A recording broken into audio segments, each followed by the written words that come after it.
As I'm writing this, it's early July. This story took place at the beginning of summer. I usually try to hang around my college town or travel to Europe in the summer as a way to avoid going home, but that wasn't a possibility this time around. I found myself reluctantly returning home at the beginning of the summer.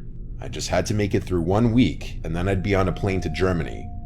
I didn't really feel like seeing any of my old friends, but I wasn't too keen on staying home either. So I found myself waking up early and spending my entire days hiking, watching movies, or even just driving around aimlessly. It was my last day home. I was getting bored of the stuff I had been doing and wanted to do something a little more exciting. My friends and I used to train hop, one of the many unruly activities that I had since cut out of my life. I decided what the hell and drove to a secluded set of tracks I knew about. Freight trains always passed through here, so I knew there would be many options. The tracks were surrounded by trees and various flora, part of the reason I had chosen them. The last thing I needed was to be caught for doing an illegal activity after having been clean for so many years. I parked my car and made my way over to the tracks. Let me describe the layout so it's easy to understand. This specific set of tracks ran through the trees for a while before entering a tunnel. There was a very small clearing on the other side of the tunnel and then a massive bridge over the water. My friends and I used to ride the train all the way across the bridge, but since it was just me, I would have no way of getting back to my car unless I felt like walking 10 miles. So I decided that I'd hop on the train and take it through the tunnel, hop off, and get a peaceful walk back to my car. I walked along the tracks and waited for a train to pass.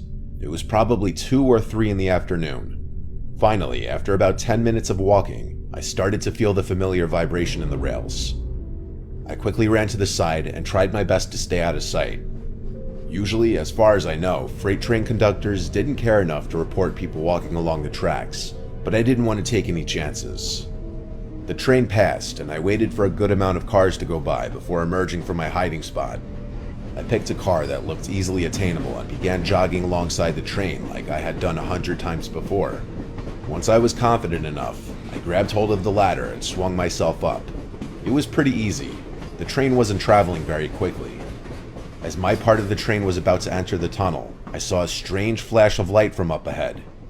I assumed it was a spark from the train or something, but truth be told, I had never seen anything like it before. I hoped there wasn't an errant wire or something dangerous in the tunnel, but it was too late to hop off.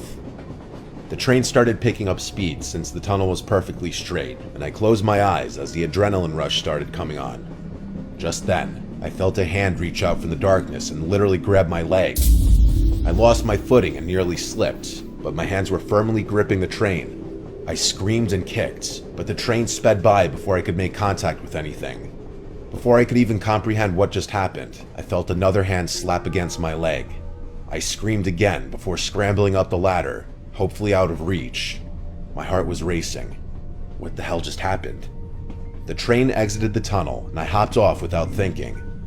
I waited for the train to completely pass and watched it chug over the bridge.